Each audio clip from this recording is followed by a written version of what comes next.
Hello friends, welcome back to my channel. तो आज की वीडियो में हम कुरान बुक का चैप्टर 30 सूरह अर-रूम को हिंदी में सुनेंगे। अलीफ लाम मीम। रूमी निकटवर्ती क्षेत्र में पराभूत हो गए हैं और वे अपने पराभव के पश्चात शीघ्र ही कुछ वर्षों में प्रभावी हो जाएंगे। हुक्म तो अल्लाह ही का है, पहले भी और उसके बाद भी। और उस दिन ईमान वाले अल्लाह की सहायता से प्रसन्न होंगे। वह जिसकी चाहता है सहायता करता है, वह अत्यंत प्रभुत्वशाली दयावान है। यह अल्लाह का वादा है, अल्लाह अपने वादे का उल्लंघन नहीं करता, किंतु अधिकतर लोग जानते नहीं। वे सांसारिक जीवन के केवल बाह्य रूप को जानते हैं, किंतु आखिरत की ओर से वे बिल्कुल असावधान है। क्या उन्होंने अपने आप में सोच विचार नहीं किया? अल्लाह ने आकाश और धरती को और जो कुछ उनके बीच है सत्य के साथ और एक नियत अवधि ही के लिए पैदा किया है, किंतु बहुत से लोग अपने प्रभु के मिलन का इनकार करते हैं। क्या वे धरती में चले फिरे नहीं कि देखते कि उन लोगों का कैसा परिणाम हुआ जो उनसे पहले थे। वे शक्ति में उनसे अधिक बलवान थे और उन्होंने धरती को उपजाया और उससे कहीं अधिक उसे आबाद किया जितना उन्होंने आबाद किया था। और उनके पास उनके रसूल प्रत्यक्ष प्रमाण लेकर आए। फिर अल्लाह ऐसा ना था कि उन पर जुल्म करता,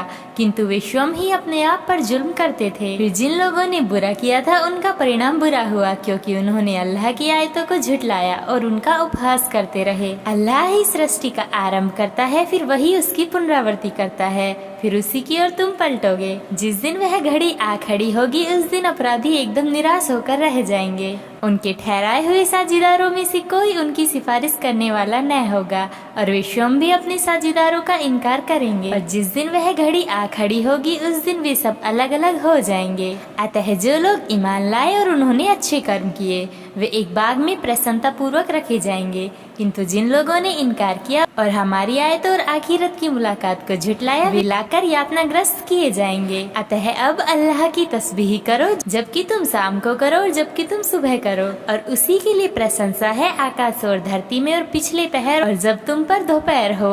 वह जीवित को मृत से निकालता है और मृत को जीवित से, और धरती को उसकी मृत्यु के पश्चात जीवन प्रदान करता है। इसी प्रकार तुम भी निकाले जाओगे।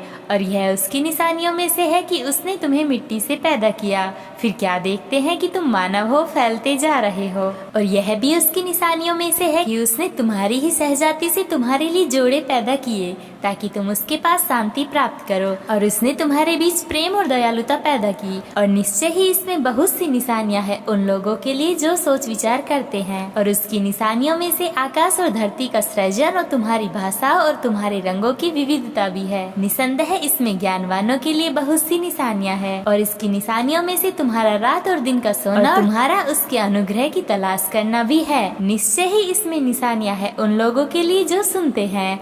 और उसकी निशानियों में से यह भी है कि वह तुम्हें बिजली की चमक, भय और आशा उत्पन्न करने के लिए दिखाता है, और वह आकाश से पानी बरसाता है। फिर उसके द्वारा धरती को उसके निर्जीव हो जाने के पश्चात जीवन प्रदान करता है। निसंदेह इसमें बहुत सी निशानियां हैं उन लोगों के लिए जो बुद्धि से काम लेते हैं। और उसकी निशानियों में से यह भी है कि आकाश और धरती उसके आदेश से कायम है। फिर जब वह तुम्हें एक बार पुकार कर धरती में से बुलाएगा, तो क्या देखेंगे कि सहसा तुम निकल पड़े। आकाश और धरती में जो कुछ भी है उसी का है, प्रत्येक उसी की निष्ठावान आज्ञाकारी है। वही है जो सृष्टि का आरंभ करता है, फिर वही उसकी पुनरावृत्ति करेगा, और यह उसके लिए अधिक सरल है। आकाश और धरती में उसी की मिसाल सर्वोच्च है, और वह अत्यंत प्रभुत्वशाली तत्वदर्शी है। उसने तुम्हारे लिए स्वयं तुम्ही में से एक मिसाल पेश की है। क्या जो रोजी हमने तुम्हें दी है, उसमें तुम्हारे अधीनस्थों में से कुछ तुम्हारे साझीदार हैं। तुम सब उसमें बराबर के हो। तुम उनका ऐसा डर रखते हो जैसा अपने लोगों का डर रखते हो।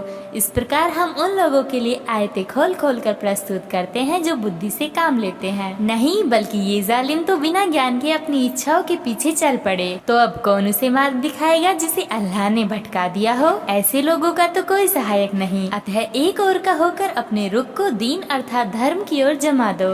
अल्लाह की उस प्रकृति का अनुसरण करो जिस पर उसने लोगों को पैदा किया। अल्लाह की बनाई हुई संरचना बदली नहीं जा सकती। यही सीधा और ठीक धर्म है, किंतु अधिकतर लोग जानते नहीं। उसकी ओर रुजू करने वाले अर्थात प्रवृत्त होने वाले रहो और उसका डर रखो और नमाज का आयोजन करो और अल्लाह का साजी ठहराने वालों में से न होना, उन लोगों में से जिन्होंने अपने दीन अर्थात धर्म को टुकड़े टुकड़े कर डाला और गिरोह में बट गए। हर गिरोह के पास जो कुछ है उसी में मग्न है और जब लोगों को कोई तकलीफ पहुँचती है तो वे अपने रब को उसकी ओर रुजू अर्थात प्रवृत्त होकर पुकारते हैं। फिर जब वह उन्हें अपनी दयालुता का रसास्वादन करा देता है तो क्या देखते हैं कि उनमें से कुछ लोग अपने रब का साजी ठहराने लगे ताकि इस प्रकार वे उसके प्रति अकृतज्ञता दिखलाए जो कुछ हमने उन्हें दिया है। अच्छा तो मजे उड़ा लो, शीघ्र ही तुम जान लोगे।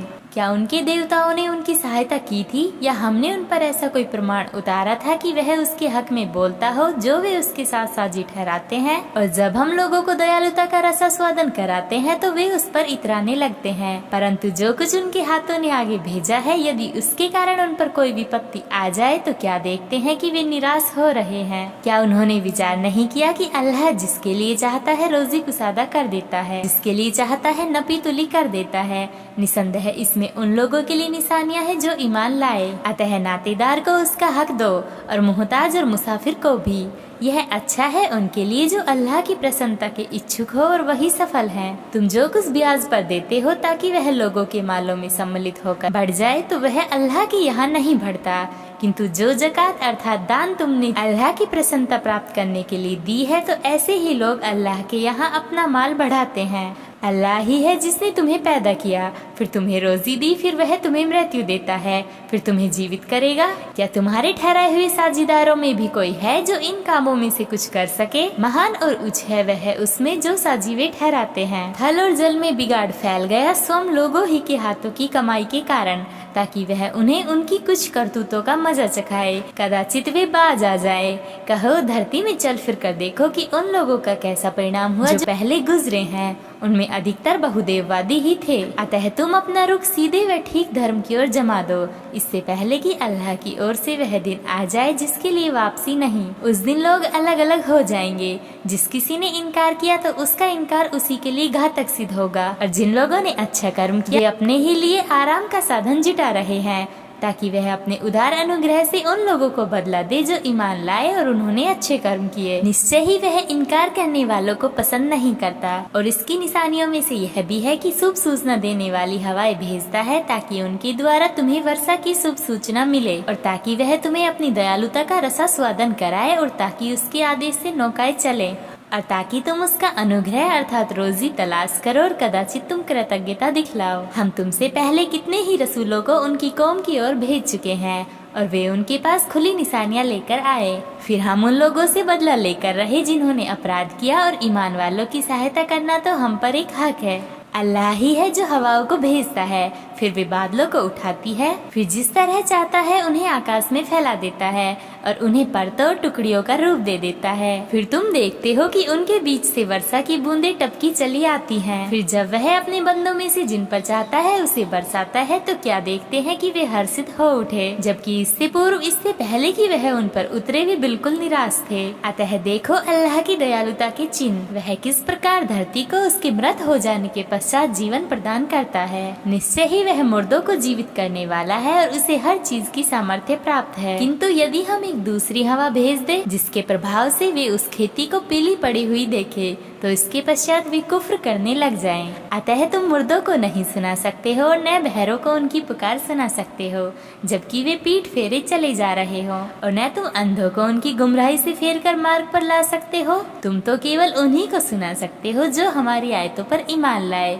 तो वही आज्ञाकारी हैं। अल्लाह ही है जिसने तुम्हें निर्बल पैदा किया, फिर निर्बलता के पश्चात शक्ति प्रदान की, फिर शक्ति के पश्चात निर्बलता और बुढ़ापा दिया। वह जो कुछ चाहता है पैदा करता है, वह जानने वाला सामर्थ्यवान है। जिस दिन वह घड़ी आ खड़ी होगी अपराधी कसम खाएंगे कि वे घड़ी भर से अधिक नहीं ठहरे। इसी प्रकार वे उल्टे फिरे चले जाते थे, किंतु जिन लोगों को ज्ञान और ईमान प्रदान हुआ वे कहते अल्लाह के लेख में तो तुम जीवित होकर उठने के दिन ठहरे रहे हो, तो यही जीवित हो उठाने का दिन है, किंतु तुम जानते न थे। अतः उस दिन जुल्म करने वालों को उनका कोई उज्र अर्थात सफाई पेश करना काम न आएगा, और न उनसे यह चाहा जाएगा कि वे किसी यत्न से अल्लाह के प्रकोप को टाल सके। हमने इस कुरान में लोगों के लिए प्रत्येक मिसाल पेश कर दी है। यदि तुम कोई भी निशानी उन लोगों के पास ले आओ जिन लोगों ने इनकार किया है, वे तो यही कहेंगे तुम तो बस झूठ घड़ते हो। इस प्रकार अल्लाह उन लोगों के दिलों पर ठप्पा लगा देता है जो अज्ञानी है। अतः धैर्य से काम लो, निश्चय ही अल्लाह का वादा सच्चा है और जिन्हें विश्वास नहीं वे तुम्हें कदापि हल्का न पाए।